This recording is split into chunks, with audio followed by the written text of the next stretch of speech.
Hi guys, welcome to our ಸಿದ್ವಿನಿ diaries YouTube channel. ಇವತ್ತು ನಿಮಗೆ ಡ್ರೈ ಫ್ರೂಟ್ಸ್ ಲಡ್ಡು ಮಾಡೋದು ಹೇಗೆ ಅಂತ ತಿಳಿಸ್ಕೊಡ್ತೀನಿ. ಬನ್ನಿ. ಇದಕ್ಕೆ ಬೇಕಾದ ಸಾಮಗ್ರಿಗಳು: ಖರ್ಜೂರ, ಸಣ್ಣಗೆ ಹೆಚ್ಕೊಂಡಿರತಕ್ಕಂಥ ಖರ್ಜೂರ, ಸ್ವಲ್ಪ ಫ್ರೈ ಮಾಡ್ಕೊಂಡು ಆಳಿ, ಎಳ್ಳು, ಹಾಗೆ ಫ್ರೈ ಮಾಡ್ಕೊಂಡಿರ್ತಕ್ಕಂಥ ಅಂಟು, ಹಾಗೆ ಫ್ರೈ ಮಾಡಿಕೊಂಡು ರುಬ್ಬಿಕೊಂಡಂತಹ ಬಾದಾಮ್ ಮತ್ತು ಪಂಪ್ಕಿನ್ ಸೀಡ್ಸ್, ಹಾಗೆ ಸ್ವಲ್ಪ ತರ್ತರಿಯಾಗಿ ರುಬ್ಬಿಕೊಂಡಂತಹ ಕೊಬ್ಬರಿ. ಇದನ್ನು ಸ್ವಲ್ಪ ಫ್ರೈ ಮಾಡಿಕೊಂಡು ಇಟ್ಟುಕೊಳ್ಳಬೇಕು.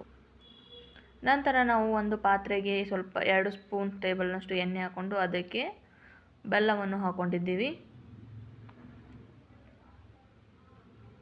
ಬೆಲ್ಲ ಈ ಥರ ಕರಗಿದ ನಂತರ ಇದನ್ನು ನಾವು ಪಾಕದ ಹದಕ್ಕೆ ಬರೋವರೆಗೂ ಬಾಡಿಸಿಕೊಳ್ಳಬೇಕು.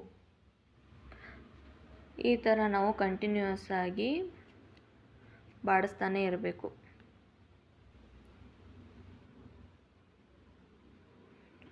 ಪಾಕ ಬಂದಿದೆಯಾ ಇಲ್ವಾ ಅಂತ ನೋಡೋದು ಹೇಗೆ ಅಂದರೆ, ಒಂದು ಸ್ವಲ್ಪ ಪಾತ್ರೆಯಲ್ಲಿ ನೀರನ್ನು ತೆಗೆದುಕೊಂಡು ಒಂಚೂರೇ ಚೂರು ಅಂದರೆ ಬೆಲ್ಲ ಹಾಕಿ ನೋಡಿಕೊಳ್ಳಬೇಕು. ಈ ಥರ ಈ ಹದಕ್ಕೆ ಬಂದಿದ್ದರೆ ಇದು ಪಾಕ ಆಗಿದೆ ಅಂತ ಅರ್ಥ. ನಂತರ ಸ್ವಲ್ಪ ನಾವು ಒಲೆಯನ್ನು ಆರಿಸಿದ ನಂತರ ಹುರಿದುಕೊಂಡಂತಹ ಸಾಮಾನು ಅಂದರೆ ಕೊಬ್ಬರಿಯನ್ನು ಮತ್ತು ಪಂಪ್ಕಿನ್ ಸೀಡ್, ಬಾದಾಮ್ ಮತ್ತು ಆಳಿ, ಎಳ್ಳು, ಖರ್ಜೂರ, ಅಂಟು ಎಲ್ಲವನ್ನು ಮಿಕ್ಸ್ ಮಾಡಿಕೊಂಡು ಎಲ್ಲವನ್ನು ಹಾಕಿಕೊಂಡ ನಂತರ ಸ್ವಲ್ಪ ಏಲಕ್ಕಿ ಪುಡಿಯನ್ನು ಕೂಡ ಹಾಕಿಕೊಂಡು ಮಿಕ್ಸ್ ಮಾಡಿಕೊಳ್ಳಬೇಕು. ಸ್ವಲ್ಪ ಬಿಸಿ ಇದ್ದಾಗಲೇ ಎಲ್ಲವನ್ನು ಮಿಕ್ಸ್ ಮಾಡಿ ಉಂಡೆಗಳನ್ನು ಕಟ್ಟಿಕೊಳ್ಳಬೇಕು.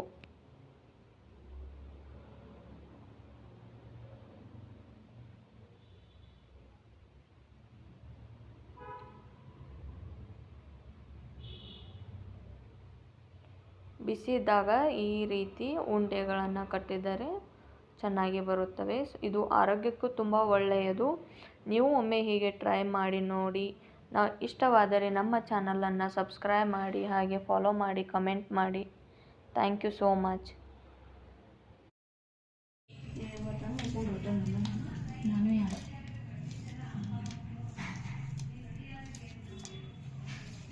ಈಗ ಏನು ಬರೀ ಮಗು ಏನು ಬುದ್ಧಿನೇ ಹೋದ್ರೆ ಬರೀ ದಿನ ಬೇಯ್ತಿರ್ತಾಳ ಹುಡುಗನ. ಹುಡುಗ ಅಂತ ಪಾಪ ಮಾಡ್ಕೊಂಡು ಹೂವು ಹುಡುಗ